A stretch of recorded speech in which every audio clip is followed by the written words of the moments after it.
بسم اللہ الرحمن الرحیم۔ السلام علیکم، میں ہوں آپ کا بھائی عباس حمدانی اور آپ دیکھ رہے ہیں جعفریات ٹی وی۔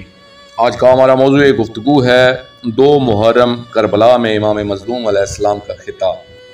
دوستو، امام مظلوم علیہ السلام 2 محرم 61 ہجری کو کربلا پہنچے۔ کچھ دیر توقف کے بعد اپنے اصحاب اور اہل بیت کے سامنے یہ خطبہ ارشاد فرمایا: اما بعد، معاملات نے ہمارے ساتھ جو صورت اختیار کر لی ہے وہ آپ کے سامنے ہے۔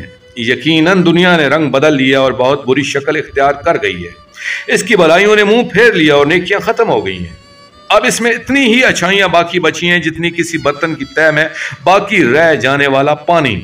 اب زندگی ایسی ذلت امیز اور پست ہو گئی ہے جیسے کوئی سنگلاخ اور چٹیل میدان۔ آپ دیکھ رہے ہیں کہ حق پر عمل نہیں ہو رہا ہے اور کوئی باطل سے روکنے والا نہیں ہے۔ ان حالات میں مرد مومن کو چاہیے کہ خدا سے ملنے کی آرزو کرے۔ میں جان بازی اور شجاعت کی موت کو ایک سعادت سمجھتا ہوں اور ظالموں کے ساتھ زندگی گزارنا میرے نزدیک ذلت اور حقارت ہے۔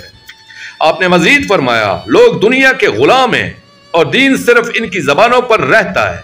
یہ بس اس وقت تک دین کے حامی ہیں جب تک ان کی زندگی آرام و آسائش سے گزرے، اور جب امتحان میں ڈالے جائیں تو دیندار بہت کم رہ جاتے ہیں۔ دوستو، آخر میں شکریہ ادا کروں گا محمد صادق نجمی صاحب کا۔ یہ مضمون میں نے ان کی کتاب خطبات فرمودات و مکتوبات حسین ابن علی مدینہ تک کربلا سے پیش کیا، اور آخر میں اپنے پاک شہنشاہ کی بارگاہ میں التجا کریں گے: اللہ جل یا ولی المظلومین یا امان الخائفین یا بلد الامین، اجر اللہ تعالی فرجک وصلوات اللہ علیہ یا رب محمد و آل محمد صلی اللہ محمد و آل محمد واجل فرج آل محمد صلی اللہ علیہ وآلہ وسلم۔